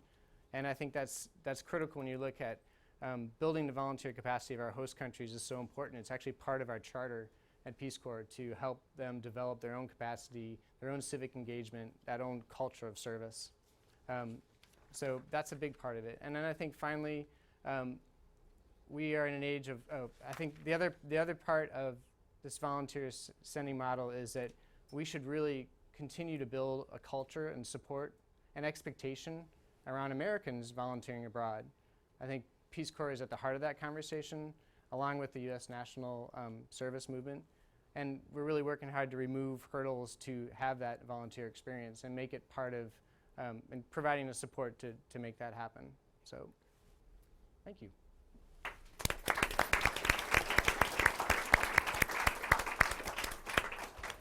Thank you very much, Ted. I think many of us work with a number of returned Peace Corps volunteers. So very interesting to see this sort of focus on developing on-the-ground capacity, diplomacy, bringing it back home, and learn a little bit more about the internal discussions about whether you're really a development agency or a volunteer agency, and appreciating this volunteer sending framework and what it means in terms of thinking about being on the front lines of issues such as climate change, thinking about what it means in terms of career changes and choices and how that helps develop a workforce, and thinking of opportunities, infrastructure development, and how to harness technology around volunteering. So thank you very much. My question for you is about my son.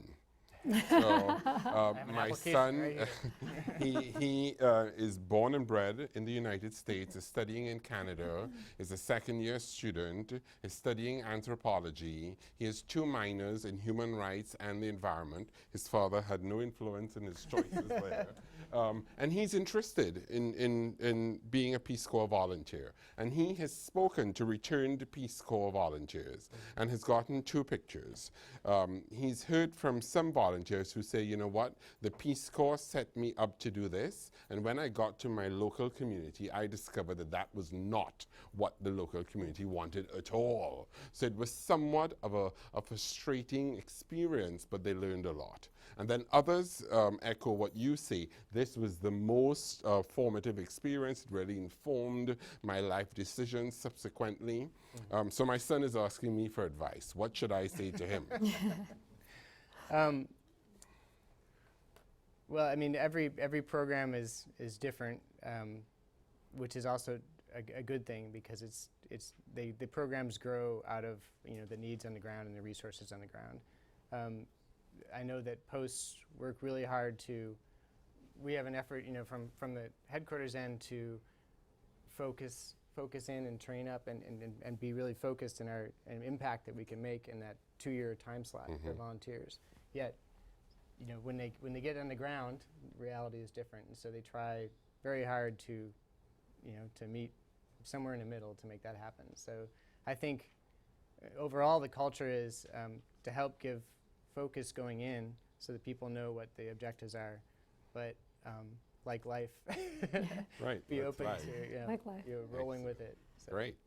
Well, thank you. I'd like to open it up now. The event is being webcast live, so my colleagues will come to you with a microphone. Because we are tight on time, I would like to ask you to give your name, your affiliation, and get quickly to your question, because we don't have a lot of time, and I'd like to get as many questions as I can. So please, if you have a question, please raise your hand. My colleague will come to you, and I'll take several questions at once and ask the panel to address them. Yes, please. Thank you for a great presentation. My name is Steve Gale. I'm with the U.S. Agency for International Development. My first question is to Jim. Great presentation. I want to add 2 things to your list. One is, I think Build Back Better is a great idea, but Build Right First is also very important, and you didn't stress that as much. And the second addition for your consideration is what I would call scenario planning, which is we know disasters are going to happen, but what we fail to do as a community is to do scenario planning. Now, Fukushima had well-known drawbacks, but because there were low probability, we didn't examine it.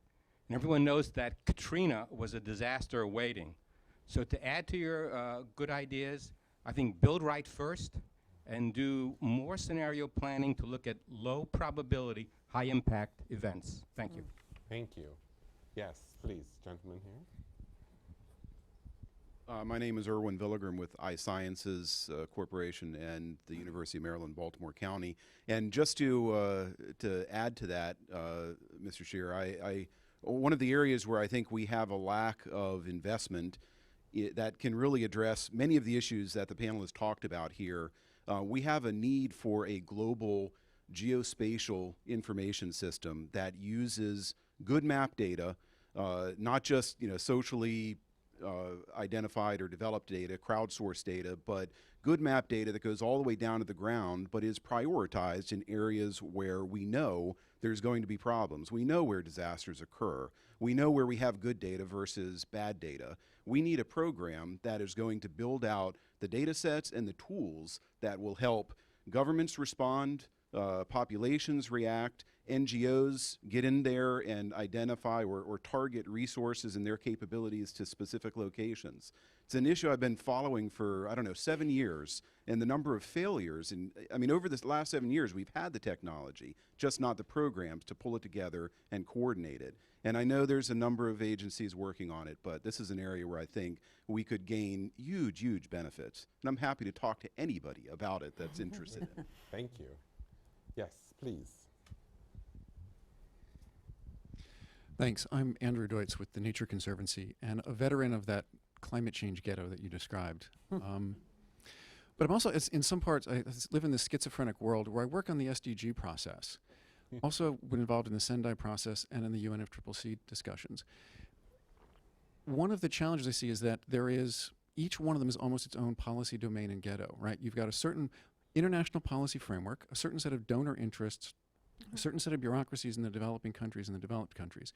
And as I move from forum to forum, it's a completely different world. There are a few who understand that in theory, those should be converging, right? That 5 years or 10 years from now, a country won't have a separate DRR strategy, development strategy, and adaptation strategy. They will all be integrated.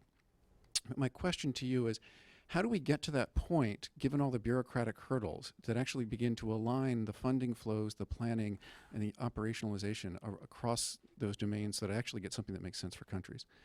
And then second, even bigger challenge is, how do we make sure that the financing arrives to actually make that happen? Because I'm actually worried, Sendai didn't deliver the commitments on the financing. I don't have high prospect or high hopes that we're going to get a very good outcome in Addis. And I'm worried that the world is going to expect that there'll be all this new money on the table to support the SDG agenda in September, and again, another windfall of new money in December to support the Paris agenda on climate. So again, the other question is to actually operationalize it. How do we actually better align domestic funding flows and actually leverage the private sector flows to actually deliver that integrated agenda? Very easy questions for you. Yeah, Thank you. Let's Yeah, okay. take any more questions? Yes, please. If you can get the microphone, please.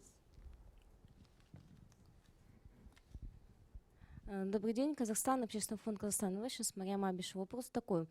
У нас в 2017 году в Казахстане будет проводиться Всемирная выставка Экспо 2017. И получается, что мы должны встретить...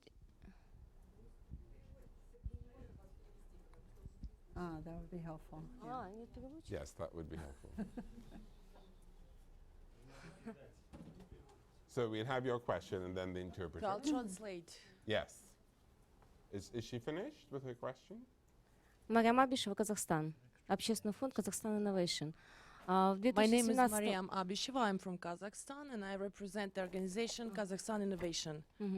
В 2017 году в нашей стране будет проводиться Всемирная выставка Экспо 2017. In 2017, we'll be hosting the international exhibition Expo 17.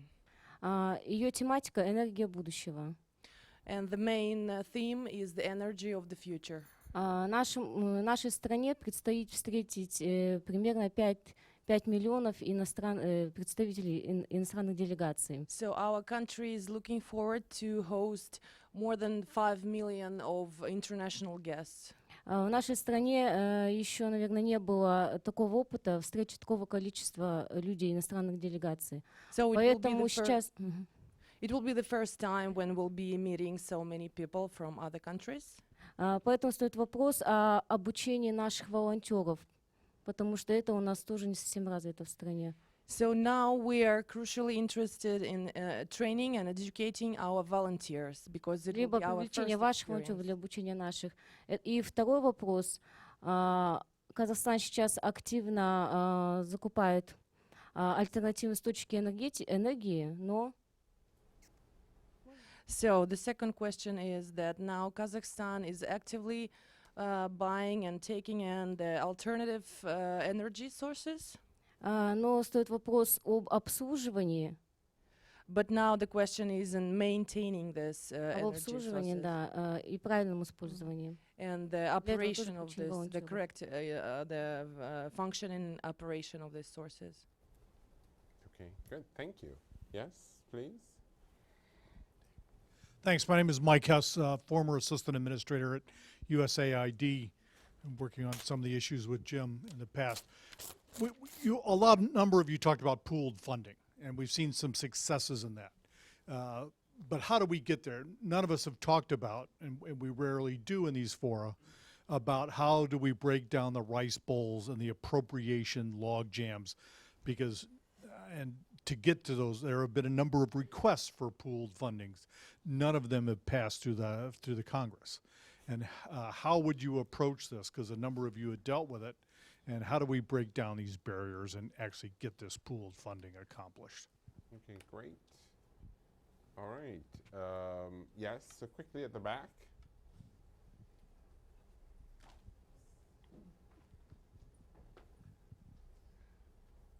Good afternoon, thank you. My main question is pertaining to desalination plants to try and alleviate the drought in California. Has that not yet been considered? If not, why? Because I know Israel, Jordan, and Saudi Arabia have done it to very great success. And what would it take to get it done to help the farmers? Because the thing I hear from the farmers is they blame the government partially for this drought for cutting off a lot of their water that would help them with the agriculture. So, thank you.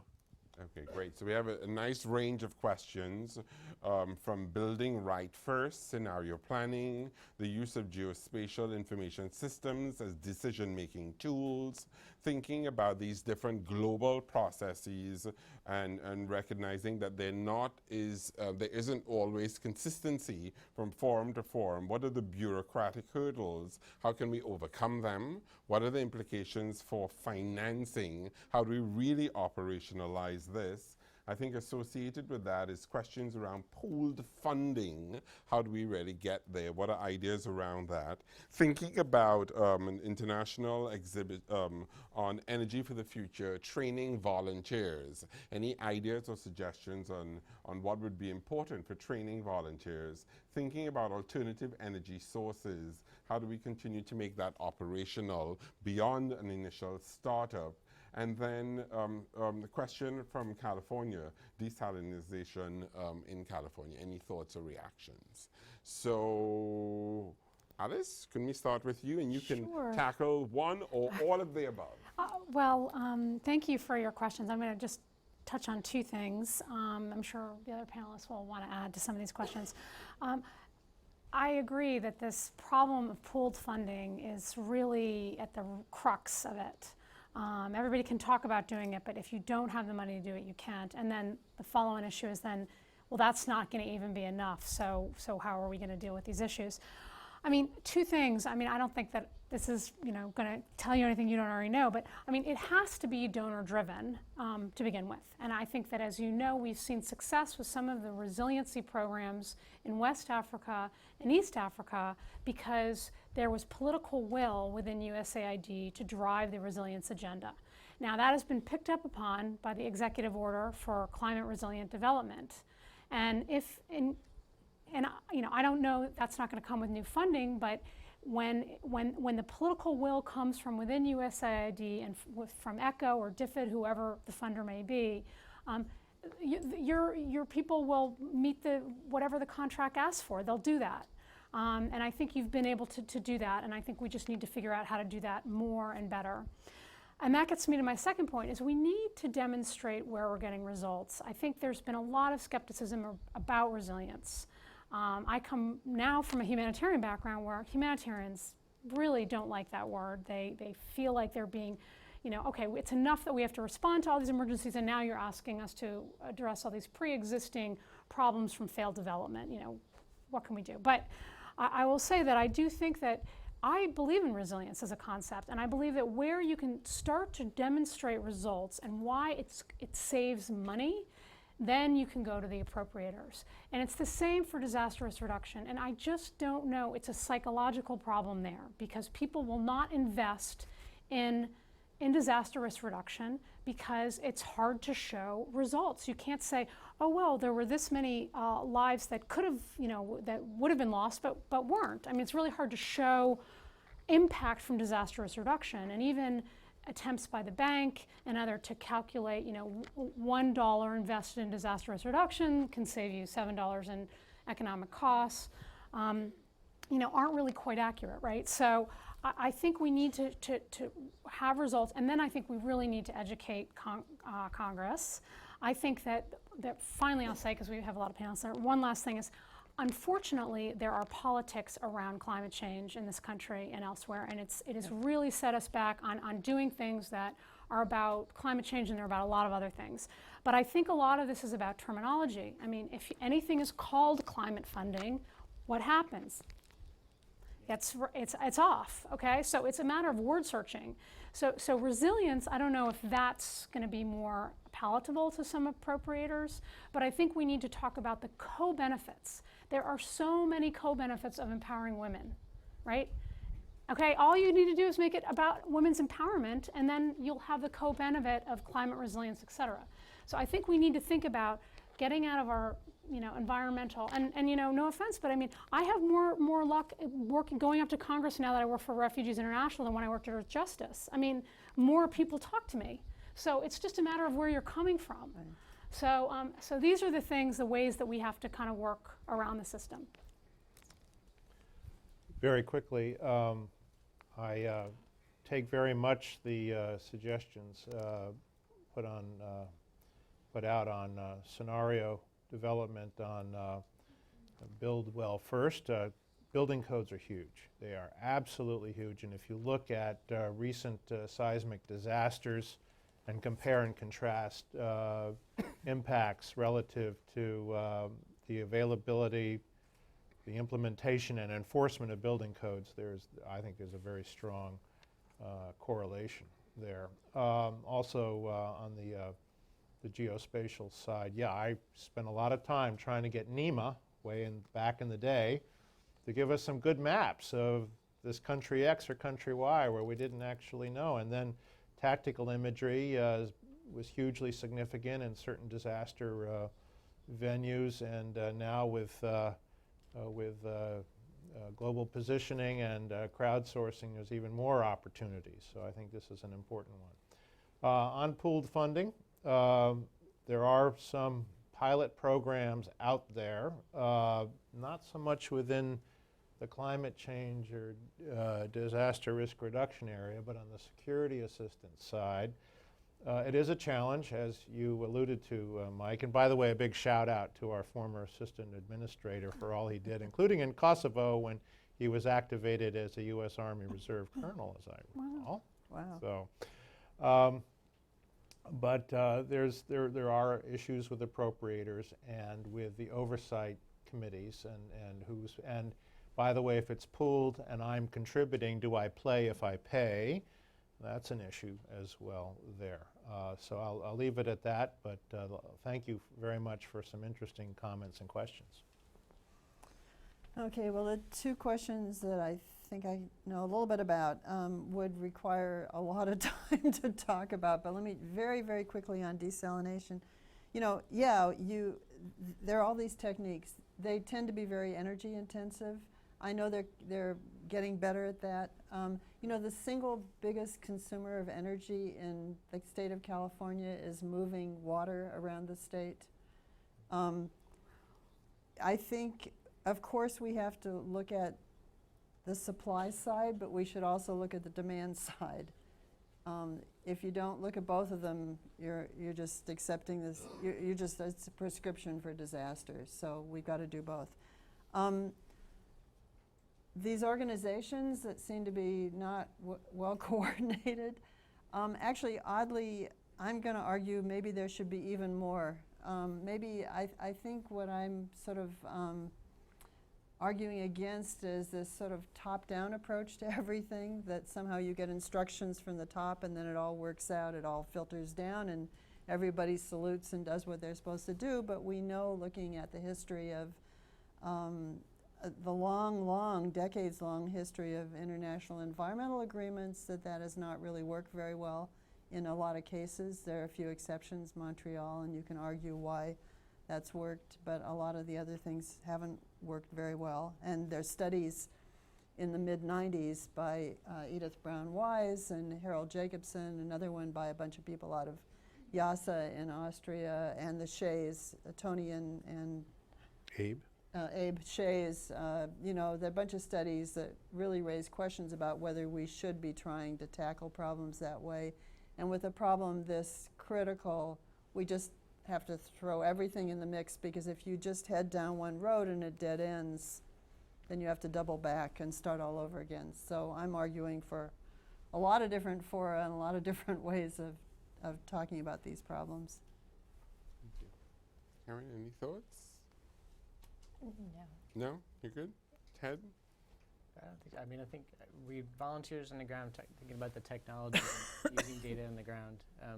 More and more volunteers are doing mapping, and I don't know all the other things they're doing right now around technology, but mapping's been a big priority. It'd be interesting. I think a challenge we have is we're so localized and hard to reach places that it's how do you roll that up? But Great. Thank you. So I think overall we've had a really informative discussion. I think looking at these questions around diplomacy, security, development from various perspectives. We looked at it from this perspective of climate change, the humanitarian community, what it means for international education, volunteerism. We talked about collaboration, sequencing of interventions, mission synchronization, and how we can improve that. And we had an overall discussion about resilience and resiliency and how useful this is as a framework to help us break down these silos. So that was an important framing. And then thinking a little bit about the practical side of this. What are the core benefits? How do we operationalize? What does it mean for funding mechanisms? How do we implement these programs? How do we anticipate beforehand? How do we collect and harness information? The degree to which we're using technology? How are we developing new partnerships? So I think a really good overall discussion on the complexity of these issues. And it reminds me of a comment from a colleague of mine. We were meeting in Ethiopia, and she said, you know what? We need less simplifiers and we need more complexifiers. So we've had a panel of complexifiers here today. That's for sure. So please join me in thanking Alice, Jim, Ted, Ruth, and Karen. I think we've had a really good and engaging discussion. Thank you. I'd like to give a special shout out to a colleague of mine, Theo Wilson, who's sitting at the back. He's a graduate student at American University and worked with me in bringing this panel and discussion together today. And I was very encouraged that we have graduate students who are excited and engaged on these set of issues. So thank you very much, Theo. It was good to work with you on this project. Thank you. I'd like to give a special shout out and acknowledgement to the Jackson Foundation for supporting this dialogue. I know a number of our colleagues in Washington said we're tuning in online. So it's very good to know that we have our audience who is looking at us from afar.